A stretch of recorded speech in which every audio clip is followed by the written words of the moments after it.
Hello, हाँ जी गुड़ैन जी, कैसे जी? बढ़िया, जबरदस्त। प्लीज जितने लोग खड़े हैं सभी लोग बैठ जाएं। पांडे जी बैठ जाइए, सभी लोग प्लीज यार, जितने लोग खड़े हैं बैठ जाइए। हम अगले 30 मिनट में बात करने वाले हैं, चलेगा?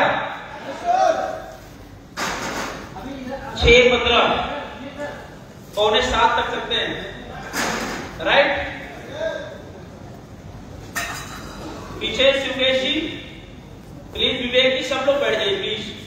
खड़ा हुआ कोई व्यक्ति हमें दिखना नहीं चाहिए। अगले 30 मिनट में चलेगा? यदि किसी को जाना है जा सकता है, अदरवाइज अनुमति नहीं है अगले 30 मिनट में, ठीक है? Okay, are you ready? तैयार सब लोग? यस। जिंदगी में तरक्की सबको चाहिए, यस सर? नो? क्लियर है? जितने भी लोग बैठे हैं, क्या आप सब कोई दूर जाने के लिए तैयार हैं? वाह, ग्रेट ग्रेट ग्रेट।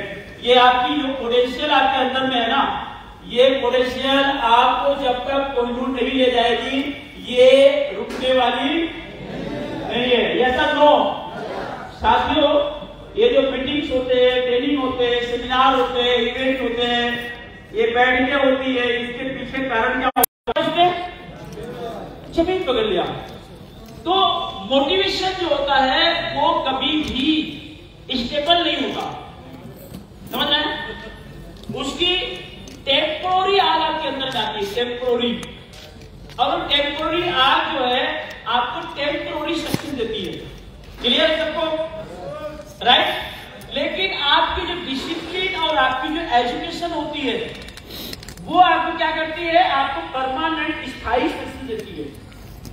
देखिए, पहले वाले सेशन में हमने जब स्टार्टिंग करी थी तो मैंने यही बात आपको समझाई थी। स्टार्टिंग में ही एक कछुए खरगोश के कहानी के माध्यम से मैंने ये देखा था कि अगर कछुआ जीता तो उसके पीछे कारण क्या था? उसने अपनी जिंदगी के अंदर में कंसिस्टेंसी रखी। हेलो, क्या रखा? जब आपके पास सही एजुकेशन होती है, आपके पास सही डिसिप्लिन होती है और उसको आप जो है यूटिलाइज सही तरीके से करते हैं, तो लगातार कंटिन्यू करते करते आप अपने मंजिल तक पहुंच जाते हैं। यस और नो? तो साथियों, बहुत बहुत स्वागत है, वेलकम है आपका फिर से एक बार दोबारा इस इवेंट के अंदर में। और अगला एक जो हमारा आधा घंटा है या 45 मिनट हमारा है, आधा घंटा 45 मिनट के अंदर में हम कुछ बहुत विशेष मुद्दे पे बात करने वाले हैं, चलेगा? यस। बिना काम किए जिंदगी में कभी सक्सेस नहीं आती। सहमत है आप लोग इस बात से? राइट? सक्सेस के लिए क्या करना पड़ता है? काम करना पड़ता है। मैं जब से इस बिजनेस के अंदर में हूं, अगर मेरी मैं बात करूं, मुझे 11.5 साल हो गया जब से मैं इस बिजनेस के अंदर में हूं। ना तो सिंगल टाइम कभी भी मैंने अपने जिंदगी के अंदर में रेस्ट नहीं करा, ना तो सिंगल डे, एक भी दिन मैंने रेस्ट नहीं करा, मैं रुका ही नहीं। मैं शुरू में जब मेरे पास साइकिल होती थी, मैंने साइकिल खूब दौड़ाई। साइकिल से मोटरसाइकिल, मैं मोटरसाइकिल खूब दौड़ाया। मोटरसाइकिल से मैं कार में आया, मैंने 1 साल के अंदर ही अपनी पहली कार की पलीदी निकाल दी। मैंने मेरी लाइफ के अंदर में देखा है लोगों को, बहुत सारे लोग ऐसे होते हैं जो एक मोटरसाइकिल खरीदते हैं और जिंदगी भर उसको पोंछते रहते हैं। देखा आपने? ऐसे बहुत से लोग मिलेंगे आपको जिन्होंने अपनी जिंदगी में मोटरसाइकिल खरीदी और आगे 20 साल तक उस मोटरसाइकिल की सेवा में लगे हैं। क्लियर है? लेकिन मैंने जब अपनी पहली कार खरीदी, उसको मैंने इतना दौड़ाया, कार की चक्कर में पड़ गई कि किस बंदे के हाथ में भेज कर दौड़ाया। नतीजा क्या आया?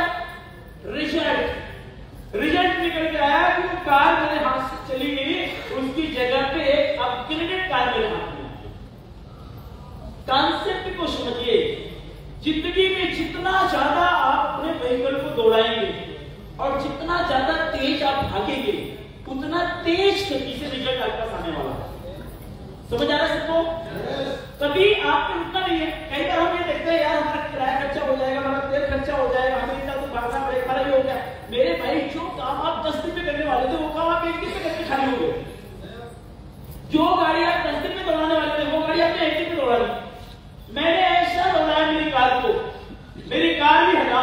किस आदमी के हाथ होते हैं?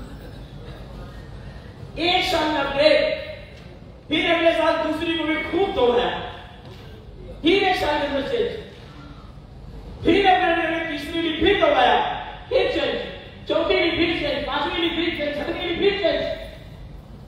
मेरे पास ऑलरेडी फॉर्च्यूनर टॉप मॉडल की गाड़ी थी, उसके होते हुए भी मैंने टॉप मॉडल की BMW कार खरीदी। पता है आपको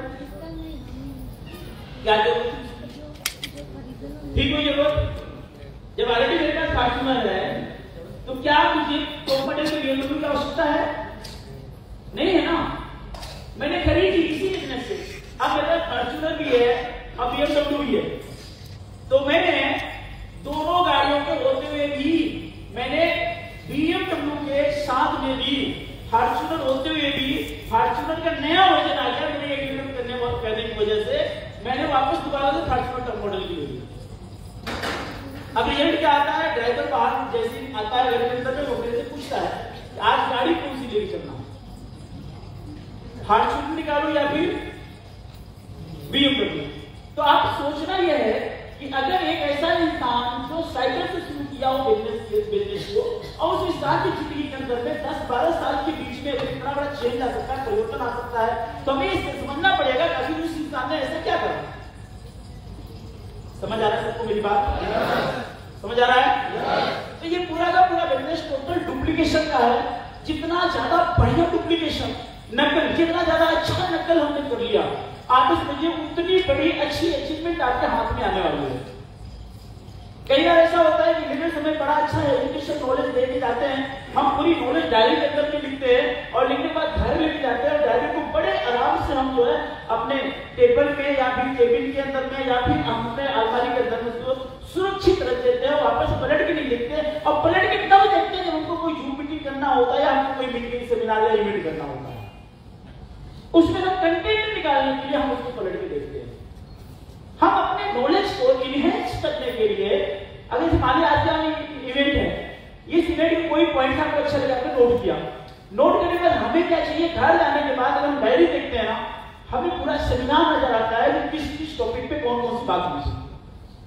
लेकिन उसी डायरी को अगर 1 महीना बाद खोलेंगे बाकी चीजें हमारी रिमूव हो चुकी होती है। तो हमारा फोकस हमारे काम के ऊपर कितना % है ये बहुत ज्यादा मायने रखता है। तो हम जब अपनी एजुकेशन को, नॉलेज को बढ़ाएंगे तो हम जिंदगी के अंदर में बड़ी तरक्की को पाएंगे। आप लोग देखे होंगे, मैं शायद 2 तारीख को मैं उसमें आया था फेसबुक पे, राइट, फेसबुक लाइव आया था, फिर मैं 3 तारीख को नहीं आया, फिर 4 तारीख को आया था जब मैं जाने लग गया था दुबई, याद है आप सबको? और उसके पहले मैं 30 तारीख को शायद एक बार आया था, तो मैंने उसी 30 तारीख को ही पूरा अपना महीने का शेड्यूल आप लोगों को नोट करा दिया था। शब्द बहुत क्लियर, एकदम स्पष्ट नोट करा दिया था। 1 तारीख को मेरी मीटिंग भदोही मेगा आयुर्वेदिक केंद्र पे थी। 2 तारीख को मेरा इवेंट था मेगा आयुर्वेदिक केंद्र झूसी इलाहाबाद के अंदर में। 3 तारीख को मैं ट्रेवलिंग करके लखनऊ आया। 4 तारीख को सुबह मेरी फ्लाइट थी दुबई के लिए। 5, 6, 7, 8 में दुबई का। 8 तारीख को रात को मैं घर पहुंचा लगभग 11 बजे। 9 तारीख को मेगा आयुर्वेदिक केंद्र के अंदर में 4 घाट रीवा में हमने मीटिंग करी। 10 तारीख को हमारी मीटिंग जो है सोनभद्र के अंदर में नहीं, वाराणसी में हुई थी 10 को। 11 तारीख को सोनभद्र के अंदर हुई। 12 तारीख को मेगा आयुर्वेदिक केंद्र प्रयागराज के अंदर हुआ, राइट। 13, 14 2 दिन हमने एक्सेस रखे थे अपने वीडियो शूट के लिए। 15 तारीख को 15 अगस्त था, मेगा आयुर्वेदिक केंद्र अंदर हमने जनता रोड में कार्यक्रम किया पूरे टीम के साथ बैठ करके। 16 तारीख को ट्रेवलिंग करके हम कहाँ है, लखनऊ। 17 तारीख को आज हम मीटिंग कर रहे हैं, कल 18 तारीख को रीवा मध्य प्रदेश के अंदर में मीटिंग करेंगे। 19 को रक्षाबंधन है, 20 तारीख को अर्ली मॉर्निंग मेरी फ्लाइट है। 20 तारीख को मुंबई के अंदर में नालासोपारा के अंदर हमारा इवेंट है। 21 तारीख को मेरा जो है मुंबई के थाना के अंदर में हमारा इवेंट है। सवेरे 10 बजे से लेके जो है 1 बजे तक उल्लासनगर के अंदर में। उसके बाद वापस 3 बजे से लेकर के 6 बजे तक हमारा इवेंट कहाँ पे है, कलवा के अंदर में, थाना में। फिर उसके बाद 21 तारीख को ही रात में पूरी ट्रेवलिंग करके हम पहुंच जाएंगे नासिक में। 22 तारीख को नासिक के अंदर हमारा इवेंट है, नासिक में हमारा 22 तारीख को इवेंट है, उसको अटेंड करेंगे। इवेंट अटेंड करने के बाद वापस मुंबई आएंगे। मुंबई में 23 तारीख को अर्ली मॉर्निंग हमारी फ्लाइट है, उसको पकड़ेंगे, निकलेंगे बागडोगरा के अंदर में 23 तारीख को ही मेरा जलपाईगुड़ी के अंदर में इवेंट है, उस इवेंट में अटेंड करेंगे। 24 तारीख को मेरा इवेंट है जो है दार्जिलिंग के अंदर में, 25 तारीख को मेरा इवेंट है मेगा आईटी के अंदर बहादुरगंज यानी किशनगंज बिहार के अंदर में। 26 को वापस हम आएंगे।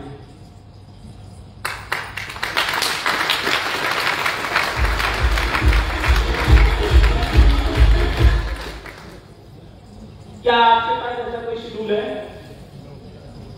और जो मैंने तारीख बताई है, जो टाइम बताया है, निश्चित हर तारीख और हर टाइम के अंदर में मुझको आप उसी जगह पर पाएंगे जहां मैंने आपको बताया। क्या आपके पास ऐसा कोई प्लान है? हेलो हेलो, क्या हो गया आपको? आप लोग हैं इधर? आप लोग हैं इधर? हेलो, हैं इधर? जब भी एक रनिंग है इधर? अच्छा है इधर। मेरे भाइयों, मेरा अपना ड्रीम है, मेरी अपनी जिंदगी है, मेरा अपना बिजनेस है, मेरा अपना प्रोजेक्ट है, मुझको ही पूरा करना पड़ेगा। ऊपर से कोनो परमात्मा थोड़ी ना आके पूरा करेंगे। काम किसको करना पड़ेगा? हमें।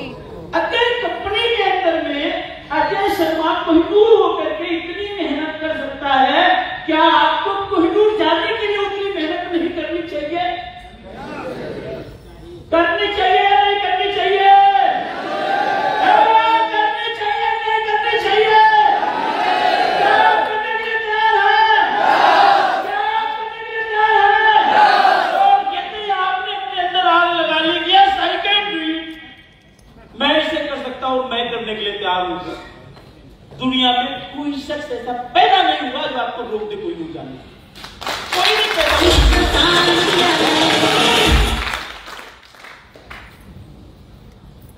हमारा प्लान हमें खुद डिसाइड करना पड़ेगा, हमारा प्लान हमें खुद बनाना पड़ेगा। घर से निकलने के पहले हमारे आंखों के सामने हमारा ड्रीम, हमारा लक्ष्य होना चाहिए। सुबह में हमने यही बताया ना, कछुआ क्यों पहुंचा वहां तक, उससे कुछ मतलब नहीं था मैं हारूंगा, जीतूंगा, क्या होगा क्या नहीं होगा, कोई फर्क नहीं पड़ता। उसने एक विजन लिया, क्लियरिटी रखी, मुझे वहां तक जाना है, मतलब जाना है। मैंने बोर्ड प्लान के अंदर में क्या लिखा है कि बूंद गिरा गिरा तो बाल्टी भरने वाली है। बाल्टी भरने वाली है मतलब अगर बूंद टपकता है इसका मतलब बाल्टी भरेगी तो सुपरस्टार जाएगा। इसका मतलब उसके नीचे जो आएगा वो भी अगर टपकता रहा तो भी सुपरस्टार जाएगा। अगर नीचे का बच्चा सुपरस्टार जाएगा तो मैं चेयरमैन जाऊंगा, मेरे नीचे वाला चेयरमैन जाएगा तो मेरा गाँव पसंद जाना तय है।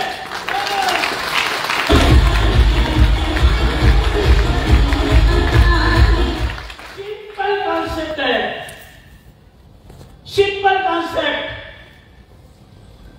3 लाइन में पूरा बिजनेस खत्म होता है। पहला सुपरस्टार बनना है, दूसरा सुपरस्टार बनना है, खत्म। तीसरा उसको सिखाना बेटा तू भी सीखा।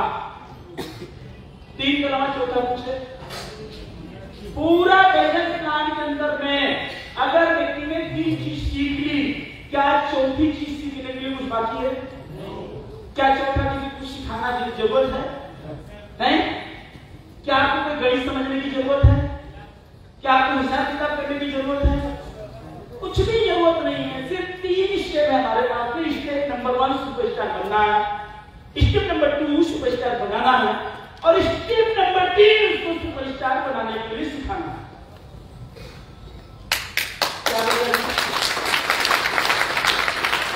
कोई बचा? और मैं आपको कसम से बताता हूं ना कि जितने कंपनी आपस देती है अपने आप फ्री में कंप्लीट हो जाएगी।